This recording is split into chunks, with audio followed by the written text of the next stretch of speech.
Bonsoir et bienvenue dans les débats de la présidentielle, un débat de fond entre politiques autour d'un grand thème de société. Et ce soir, nous parlerons de la crise financière. Le gouvernement vient de présenter son budget et il affiche déjà un déficit de 80 milliards d'euros. Alors comment renflouer les caisses de l'État? Faut-il taxer les plus riches? Faut-il augmenter la TVA? Faut-il changer dans son ensemble tout le système d'impôts? Bref, beaucoup de questions. Et pour y répondre, deux invités. Benoît Hamon du Parti Socialiste, vous êtes le porte-parole du Parti Socialiste, bonsoir. Bonsoir. Et puis face à vous, Charles Becbédé, vous êtes le créateur de Poweo, chef d'entreprise et secrétaire national de l'UMP, bonsoir également. Bonsoir. À mes côtés, pour vous interroger, Luc Bronner du Monde, que je salue. Bonsoir. Et Gilles Leclerc de Public Sénat. Bonsoir. Alors, pour débuter ce débat, je vais me retourner vers vous, Charles Becbédé, et je vais vous poser une question un peu indiscrète, je le reconnais. Vous payez combien d'impôts sur le revenu? Oula, une question effectivement très indiscrète. Je paye, je sais plus, je paye une certaine somme. Et je suis heureux de payer cet impôt. Là, il y a quelques jours, j'ai fait mon chèque aussi pour l'ISF. Bon, voilà, c'est fait. Vous êtes imposé donc sur les grandes fortunes et vous payez une somme importante si on vous entend bien, quoi. Oui, mais pas très importante. J'ai pas des revenus très élevés parce que j'investis beaucoup dans des entreprises que je crée. Et quand elles sont profitables, qu'elles dégagent des dividendes, en fait, souvent, cet argent est réinvesti. Donc, on va poser la même question à Benoît Hamon. On va être aussi indiscret avec Benoît Hamon. Ben moi, je dois payer quelques milliers d'impôts. Ça a changé depuis l'année dernière, mais comme j'ai un emploi à domicile, j'ai bénéficié du crédit d'impôt parce que j'ai une nounou, en fait, voilà, pour ma petite fille. Et je paye, paye seul. Ma compagne paye de son côté, mais on s'est pacsé, donc ça devrait aller un peu mieux l'année prochaine. Et voilà, mais je paye. Je suis pas un gros contributeur. Oui, quelques milliers d'euros. Pourquoi? Parce que j'ai pas. Parce que je suis propriétaire d'un demi-appartement à Brest et c'est la seule chose que j'ai où ma maman habite. Voilà. Alors, le gouvernement a proposé cette taxe sur les hauts revenus, une taxe temporaire de 3% au-delà de 500 000 euros. Les parlementaires UMP, eux, ont mis la barre à 250 000 euros. Vous êtes d'accord avec ça, Charles Becbédé, ou pas? Parce que ça vous concernerait directement. Alors, si vous le permettez, il faut quand même peut-être resituer le débat parce que d'abord, de quoi on parle, hein. On traverse avant de dire qui va payer précisément et ensuite de montrer du doigt telle ou telle classe de ménage. Ce qu'il faut rappeler, c'est l'ampleur de la crise. Donc, c'est une crise boursière, financière, hélas économique, mais c'est surtout, moi je pense, une crise des finances publiques des États occidentaux et en particulier une crise des finances publiques françaises. Donc, et c'est sans doute l'occasion. Donc on ne peut plus s'en sortir, hein, on ne peut plus continuer à augmenter cet endettement et ces déficits. Là, maintenant, on a atteint la limite. Et donc il faut repenser notre modèle social, notre État-providence. Et donc là, ça va être des mesures assez drastiques. Alors on va les étudier et puis les unes après les autres. Okay. C'est toutes ces mesures, on va y revenir longuement dans ce débat. Je m'inquiétais parce que ne vous inquiétez pas. Mais pour prendre juste cet exemple qui est peut-être la petite lorgnette, mais que l'opinion regarde attentivement, taxer ces hauts revenus à hauteur de 250 000, 500 000 euros, d'accord ou pas d'accord, tout simplement? D'accord, parce que tout le monde va devoir contribuer. Il va falloir faire un effort et tout le monde devra y passer. Maintenant, juste quantifions. La taxe, donc si c'est 3% au-delà de 250 000 euros, ça va rapporter 200 millions d'euros. Et 200 millions d'euros, c'est... Enfin, même si c'était même si elle était à 10%, un déficit de 80 milliards d'euros. Il faudrait faire 100 fois plus pour réduire le déficit. Donc c'est vraiment pas, ça ne peut pas être la seule solution. Benoît Hamon, vous, cette taxe, d'accord, pas d'accord, insuffisante encore, c'est pas essentiel? Écoutez, bon, il y a plein de choses déjà que je veux dire. C'est qu'effectivement, on a une crise des finances publiques. Mais cette crise des finances publiques, elle s'est considérablement aggravée en raison de la crise financière et économique, du rôle qu'ont joué les États pour venir à la fois sauver le système financier, mais ensuite parce que cette crise financière a existé, en raison de ce qui a été la chute des recettes fiscales par la récession, la faible croissance, etc., etc. Donc on a une situation qui s'est aggravée avec la crise, mais on a surtout une crise des finances publiques qui procède aussi, ou qui est la conséquence du laxisme fiscal qu'on connaît dans un certain nombre d'États européens, dont la France, où les choix de réduction d'impôts ont produit aucun résultat sur le plan économique, ou si faible qu'on ne peut pas considérer que ce soit une stratégie économique efficace, mais surtout nous amène à, comme vient de le dire M. Becbédé, à ce que finalement, soit au banc des accusés, quoi, l'État-providence, et qu'on explique qu'au terme de cette crise, ce qu'il faudrait changer, c'est le niveau de sécurité sociale et le niveau de service public des États européens, parce que ce serait le niveau de dépenses publiques qui serait responsable des déficits et du niveau d'endettement. Moi, je récuse que cette analyse soit juste. Je pense qu'on peut toujours imaginer qu'on dépense mieux l'argent des contribuables. Ça, c'est pourquoi pas. Soit il n'y a pas ici meilleur gestionnaire que d'autres. J'ai même tendance à considérer que quand la gauche a été au pouvoir, elle savait utiliser l'argent public de manière plus efficace que la droite. Mais au-delà de ça, sous la gauche aussi. Oui, non mais pas dans les proportions qui sont celles de. Si, je vais vous faire vite. Non mais faire vite. Si on avait augmenté nous les dépenses publiques autant que la droite a baissé les recettes fiscales, on pourrait en parler. Or, ce n'est pas le cas. En 1981, la dette était à 355 milliards d'euros. Aujourd'hui, on est à 1700 milliards d'euros, x 18. X 18 par rapport à 1981. Si j'osais vous dire ce qu'était la situation avant Sarkozy, maintenant après Sarkozy, on va vite tomber des nues. Mais face à une situation qui est catastrophique, mais plusieurs recettes, il y a plusieurs réponses. Question de Première réponse, d'abord, il y a l'endettement et il y a les déficits, qui sont deux choses distinctes. Et il y a une règle d'or qui existe déjà au niveau européen qui s'appelle le pacte de stabilité et de croissance. Le pacte de stabilité et de croissance oblige les États européens de manière de plus en plus coercitive à tendre vers 3% de déficit public et 60% du PIB en endettement. Ce que nous disons, ce sont deux choses. Une règle d'or qui n'est pas respectée. Non, bien heureusement, sauf que le Conseil vient de se doter d'un instrument coercitif très clair, c'est que la pénalité qui s'appliquera de manière quasi automatique à un État récalcitrant ou qui ne respecterait pas ces critères est de 0,2% du PIB, ce qui pour la France ferait 4 milliards d'euros. Je vous dis alors, juste votre proposition. Mais les propositions, elles sont de plusieurs ordres. Sur les déficits, nous considérons aujourd'hui qu'il faut rompre avec ce laxisme fiscal qui a fait qu'on a la taxe sur les riches, c'est le meilleur exemple. On supprime l'ISF et puis après on fait une taxe sur les riches qui ne rapporte que le 8e de ce que rapportait l'ISF. Donc ça ne résoudra pas le problème des déficits publics. Donc il faut, sur les niches fiscales, sur le rendement de l'impôt, sur la réforme de l'impôt sur les bénéfices des sociétés, sur la création d'une taxe sur les transactions financières au niveau européen, créer ou de nouveaux impôts, comme la taxe sur les transactions financières, ou changer l'impôt existant, la modulation de l'impôt sur les bénéfices des sociétés selon que le bénéfice soit réinvesti ou distribué en dividendes, ou changer la fiscalité qui pèse sur le patrimoine et sur le travail, avec l'alignement des prélèvements sur le capital sur ceux du travail, et pour nous une proposition qui est une proposition plus importante, qui est le rendre plus progressif les prélèvements sur les ménages, c'est avec la fusion de la CSG et de l'impôt sur le revenu. Alors, ça c'est vos propositions. Pas qu'avec ça, hein. On va pas toutes les prendre, on va en examiner quelques-unes. Sur les niches fiscales, Charles Becbédé, qu'est-ce que vous en pensez, vous, des niches fiscales? Faut les supprimer, faut les conserver? C'est quand même, le Parti socialiste propose de s'y attaquer véritablement, si on entend bien. Je crois qu'il y a en effet un certain nombre de niches fiscales et sociales qui sont extrêmement inefficaces. Donc le rapport de l'inspection générale des finances en a listé près de 400, et donc sur les 400, il y en avait 125 qui étaient jugés très inefficaces pour 12 milliards d'euros. Donc là, je crois qu'il faut effectivement changer cela. Mais attention,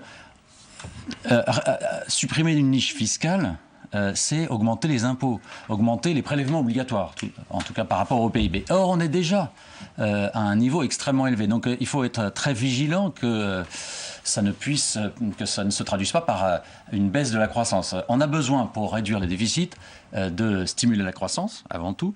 Et pour ça, moi, je pense qu'il faut d'abord mettre plus d'efficacité dans les dépenses publiques en général, et en particulier, puisque c'est l'essentiel des dépenses publiques, dans les dépenses sociales, mais ça ne veut pas dire faire moins de social. Et puis ensuite, effectivement, repenser l'organisation des prélèvements obligatoires qui pèsent beaucoup trop sur le travail, au détriment donc de la croissance. Question de Gilles Leclerc de Public Sénat. Vous êtes assez d'accord tous les deux pour dire que finalement, la dette à laquelle nous sommes confrontés, c'est plutôt de la responsabilité, on va dire, du politique, plus de droite, en tout cas si on vous entend, Benoît Hamon. Et au fond, là, on est en train de parler, finalement, c'est qui doit payer, c'est plutôt les ménages. Est-ce que c'est la bonne logique? Parce qu'on parle peu des dépenses et on parle plus, en effet, de ce qu'il faudrait payer, ou en tout cas de ce que les ménages devraient plus payer. Mon problème, c'est pas dans l'absolu de savoir c'est la faute à qui. Je veux dire, ça changera qui rien. Doit réparer, Qui doit réparer Est-ce que ce sont les solutions? Est-ce qu'on est bien d'accord sur le diagnostic? Le problème, c'est pas tant le niveau d'endettement que le fait que la Grèce, elle pourrait avoir un niveau d'endettement extrêmement élevé. Si elle empruntait à 3% sur les marchés ou à 2%, elle réglerait assez vite son problème aujourd'hui et de déficit et d'endettement. Donc la question, elle est aujourd'hui, comment est-ce qu'on arrive à l'intérieur de la zone euro à avoir des règles du jeu qui soient des règles du jeu, qui n'amènent pas d'abord les États à être si dépendants des marchés financiers dont les comportements sont de plus en plus erratiques. Et pour entendre ceux qui ont été les avocats et des marchés financiers, les banquiers eux-mêmes, en parler tels qu'ils en parlent aujourd'hui, des fois c'est à se pincer pour se demander si on parle bien de la même chose. Mais il y a à lever cette dépendance, ou en tout cas à soulager aujourd'hui ce qu'est la dépendance des États par rapport aux marchés financiers, ce qui suppose à mon avis 2 types de mesures au niveau européen. Un, la possibilité pour la Banque Centrale Européenne de racheter directement ou de financer directement la dette souveraine d'un certain nombre d'États de la zone euro et pas de passer par le marché secondaire, ce qui est un biais inefficace. Et 2, la possibilité de créer ces fameux eurobonds qui permettraient de mutualiser et de créer de la coopération entre les États européens. Sans cela, je vous le dis, alors, d'abord, première leçon, c'est que tous ceux qui disaient qu'il fallait le faire au moment du vote sur le traité constitutionnel européen et qui disaient qu'il fallait voter non, étaient traités d'hérétiques, ils avaient raison. Je suis content qu'ils aient eu raison. C'est peut-être un peu trop tard, mais c'est ainsi. Mais c'est surtout que la réforme fiscale sans les changements de la règle du jeu au niveau européen, ou l'un sans l'autre, ça rend beaucoup plus compliqué les conditions dans lesquelles on fait de la relance. Si j'avais encore 1 minute, je dirais qu'il faut changer le mode de calcul du déficit par l'Europe. Et une réponse rapide avant qu'on passe à un autre stade de débat. Soyons très précis, vous parliez tout à l'heure de votre nounou. Est-ce que par exemple vous pensez qu'il faut supprimer la niche fiscale sur les emplois à domicile qui représente 6 milliards d'euros de dépenses fiscales aujourd'hui? Il faut changer le plafond, il faut le fait que l'éligibilité à ces niches fiscales ne soit toujours possible pour ceux qui embauchent 1 ou 2 personnes à domicile, mais quand il s'agit d'embaucher une armée de salariés à domicile, il s'agit là de crédits d'impôt qui me semblent absolument pas justifiés. Mais pour tous les ménages qui ont absolument besoin de ça. Sur un exemple de niche fiscale. Et sur cette niche fiscale qui concerne beaucoup de Français et des Français moyens, celle-ci, je pense qu'elle est efficace puisqu'elle crée beaucoup d'emplois à domicile. Vous êtes d'accord? À partir du moment où elle crée de l'emploi et qu'on a un taux de chômage quand même élevé, je pense qu'elle est efficace. En revanche, il y a quantité d'autres mesures de niche fiscale et sociale qui sont inefficaces. J'en citerai une, c'est tous ces taux réduits de TVA dont on se demande pourquoi ils sont là et qui coûtent une fortune. La restauration, Monsieur Béguelier, est-ce qu'il faut par exemple, la restauration, en effet. Est-ce qu'il faut un meilleur équilibre? Mais c'est aussi parce que le taux de TVA sur les produits alimentaires est hyper réduit. Aussi. Alors, à cet instant du débat, je vous propose juste, Gilles, s'il vous plaît, une petite seconde, et puis on écoutera votre question juste après, mais je vous propose un petit retour en arrière. Doit-on ou non taxer les plus hauts revenus? La question s'est déjà posée après une autre crise, c'était celle de 1929. Quelles solutions ont alors adopté les Américains? Eh bien, écoutez la réponse d'un expert. Il s'agit de Nicolas Delalande. Il est chercheur à Sciences Po, auteur des Batailles de l'impôt, et on l'écoute avec Julien Cernobori.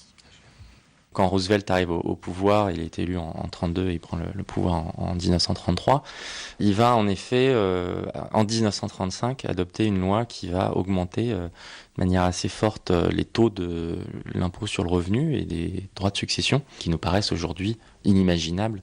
Mais la politique fiscale se joue énormément au niveau des symboles. Et il y a des barrières morales, des barrières politiques qui sautent lorsque on arrive à faire accepter en effet le principe qu'il n'est pas illégitime de taxer fortement une partie des revenus. Et en fait, ça ouvre la porte à des réformes, des transformations de plus grande ampleur et qui peuvent en effet avoir des conséquences importantes sur le mode de financement de l'État et en même temps sur le rôle correcteur de l'impôt face aux inégalités.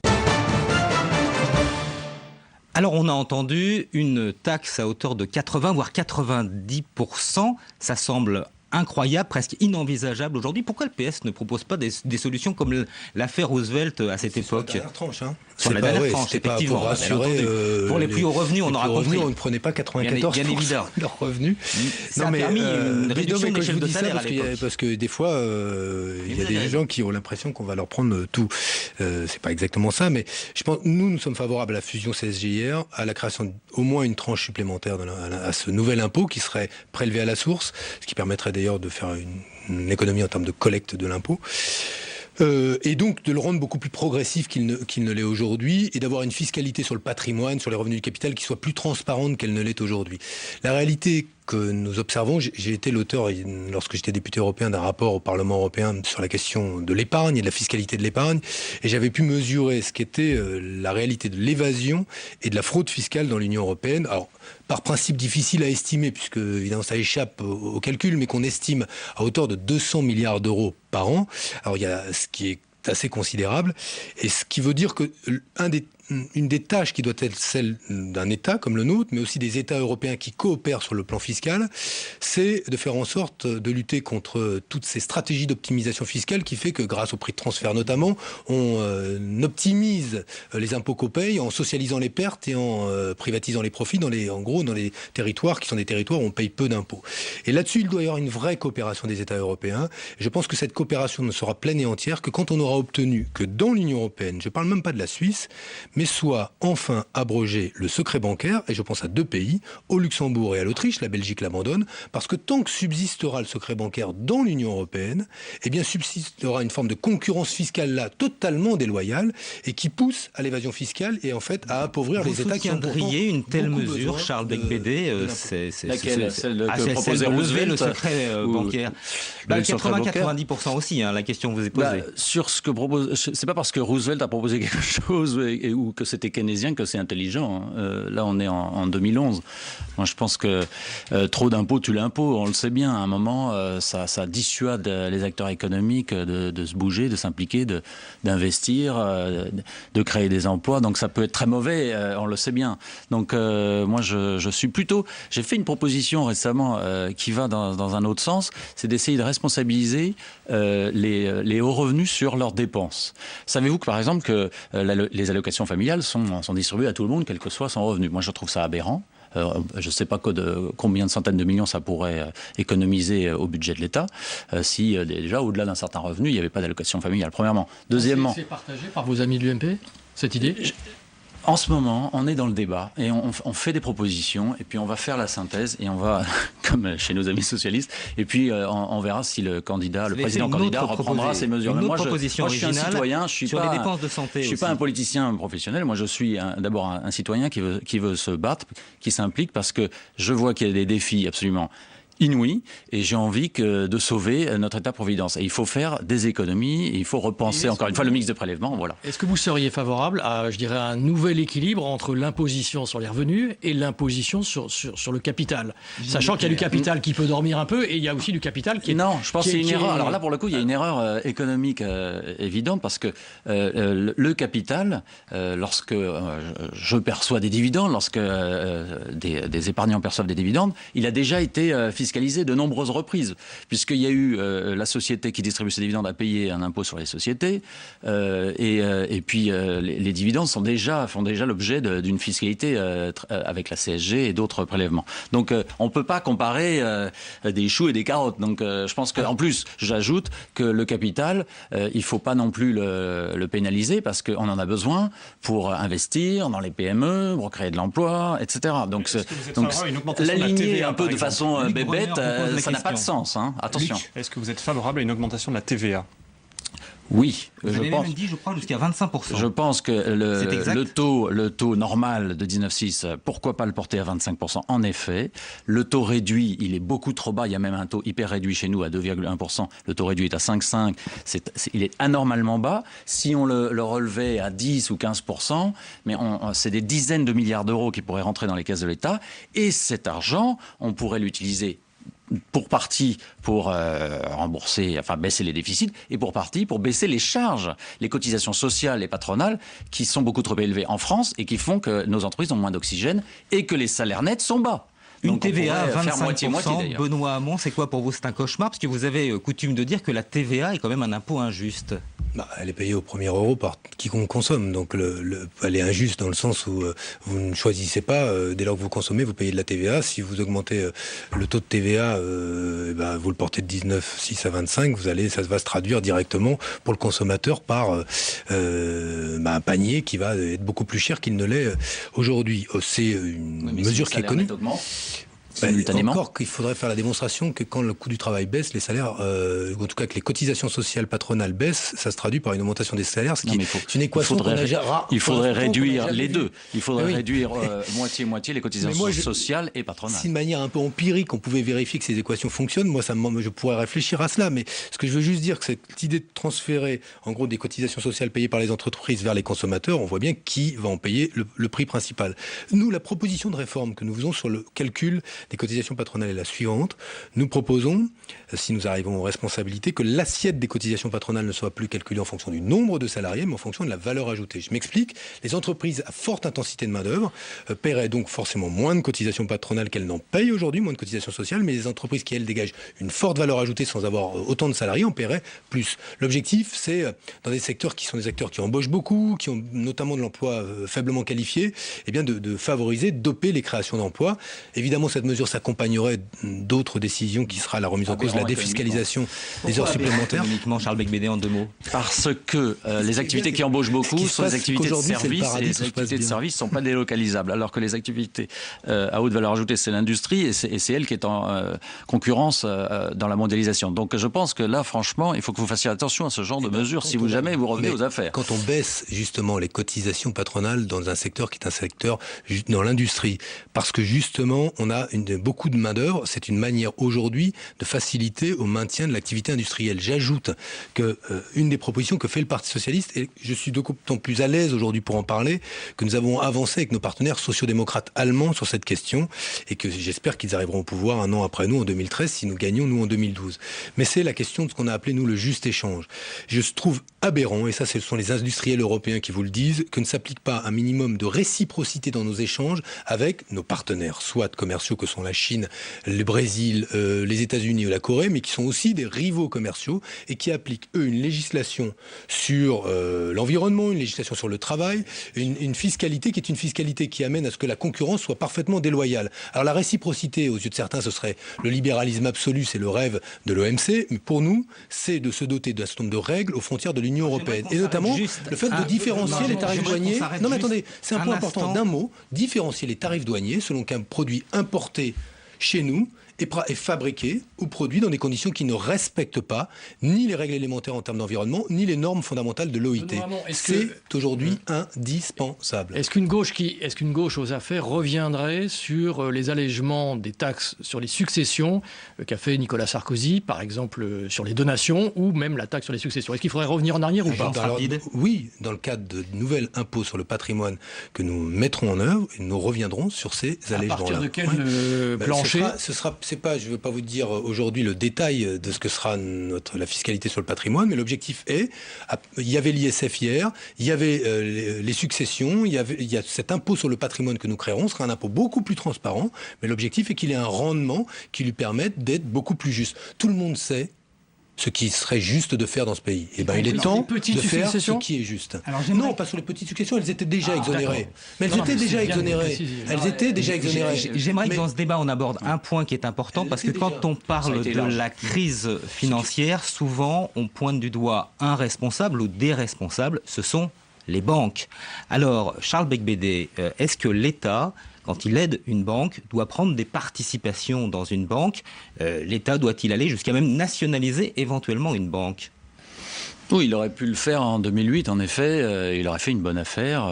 Il a déjà fait une bonne affaire. Doit-il le faire aujourd'hui? Il aurait pu faire mieux. Bon, cela dit, à condition de vendre au bon moment. Mais aujourd'hui? Là, aujourd'hui, je pense que c'est pas la question. Je ne pense pas que les banques ont de problème ni de solvabilité, donc de fonds propres. Donc ça ne sert à rien de réaliser des augmentations de capital. Même s'il y avait une faillite de la Grèce?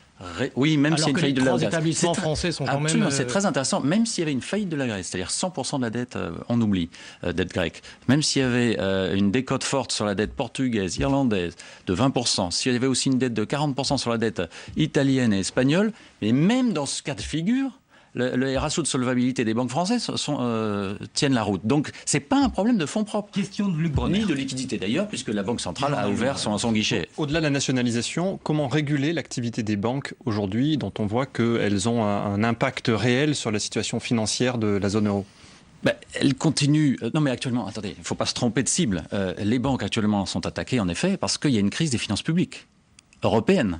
C'est ça, en fait. Les investisseurs sur les marchés aux États-Unis ou en Europe sont en train de tester nos banques, mais en réalité, la vraie cible derrière, c'est l'État. L'État français, parce qu'ils sont créanciers de l'État français. Malheureusement, 65% de la dette française est détenue par des étrangers. Et donc, ils aimeraient bien savoir s'ils vont être remboursés. Sur cette question des banques, Benoît Hamon, est-ce que vous allez, je dirais, presque aussi loin que Arnaud Montebourg, qui ce matin encore sur France Inter comparait la situation à celle du moment où, après la guerre, on a dû confisquer l'entreprise Renault. Il dit qu'il faut aller vers des mesures aussi radicales vis-à-vis des banques. Sur la séparation entre banque de dépôt et banque d'affaires, est-ce que vous êtes pour? C'est une proposition du projet socialiste. C'est la séparation, donc elle est inscrite dans le projet socialiste. Là où je suis pas d'accord avec eux. En même temps, je vais vous dire, il y en a dans l'analyse que vous faites, je suis pas en désaccord. Je pense que la situation réelle des banques françaises n'est pas si mauvaise que ça. Le problème, c'est que les marchés financiers aujourd'hui, eux, sont dans l'exploitation de la situation et sont dans des comportements qui sont des comportements.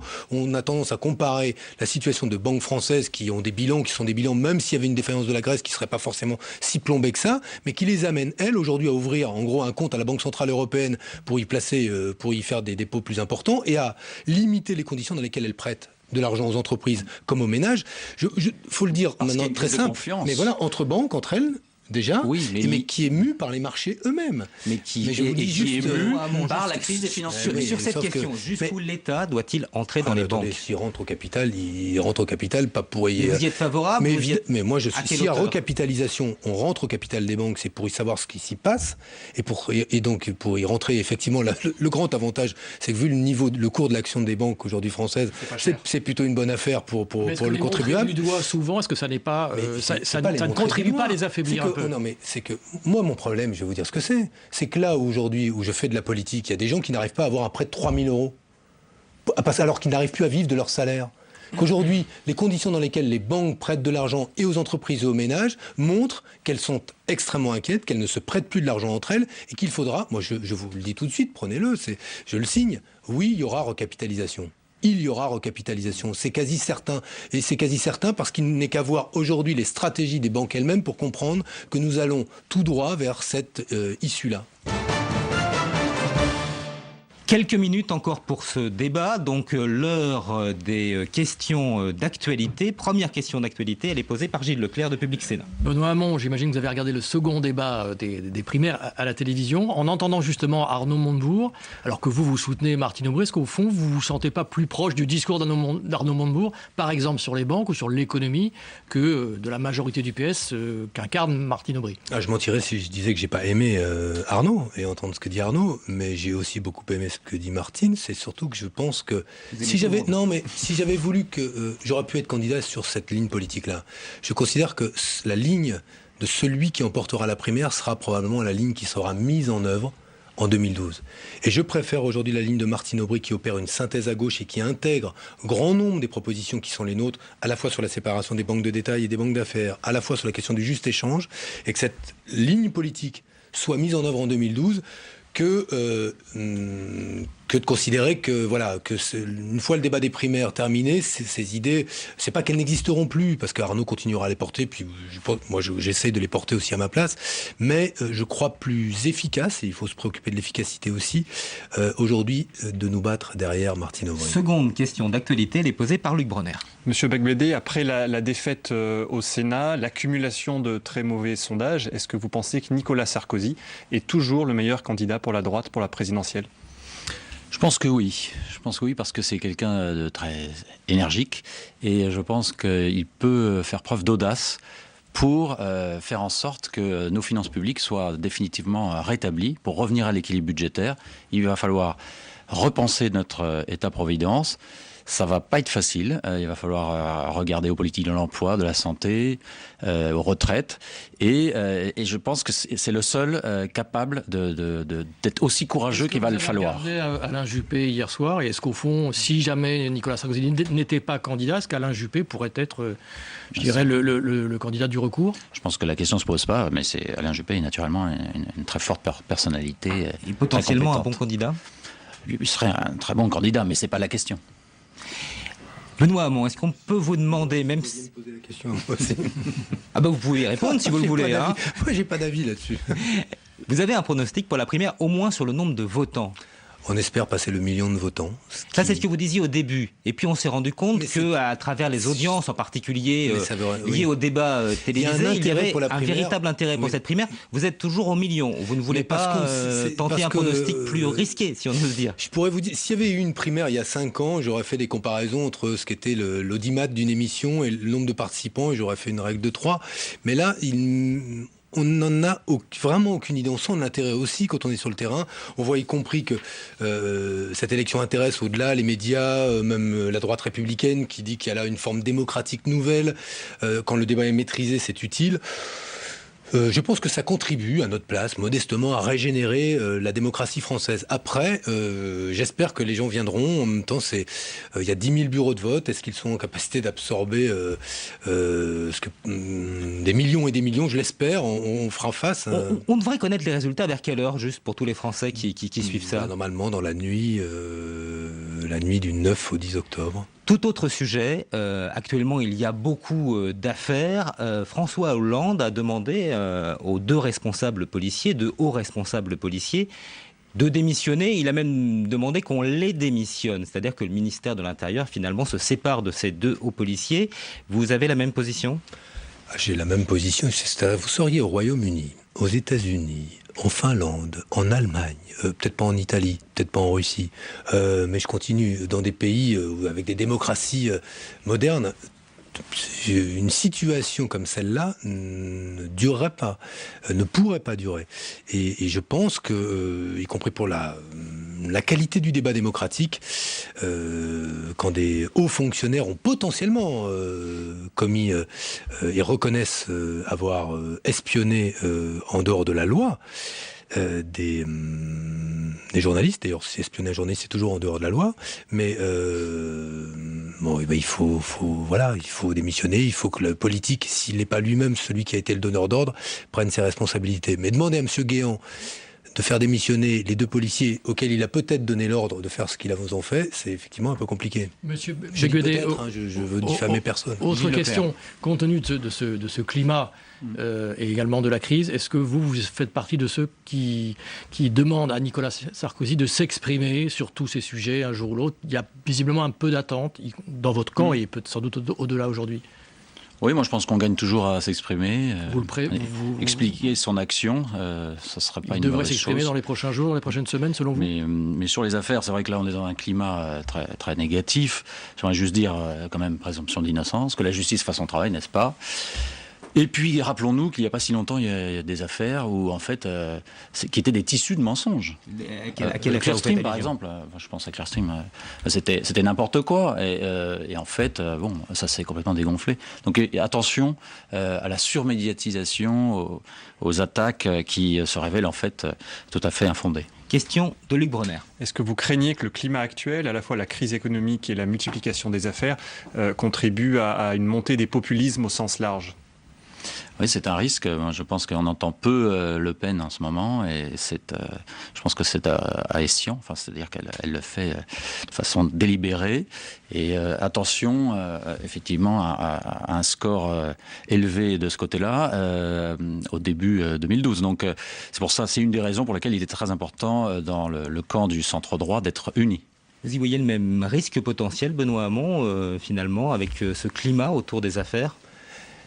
C'est sûr même qu'il y aura crise économique plus climat de corruption, mais le problème c'est que toujours compliqué, c'est que quand vous parlez de la corruption, on vous dit il ne faut pas trop en parler parce que ça nourrit le Front National. Mais c'est la corruption qui nourrit le désenchantement démocratique. C'est l'existence de la corruption.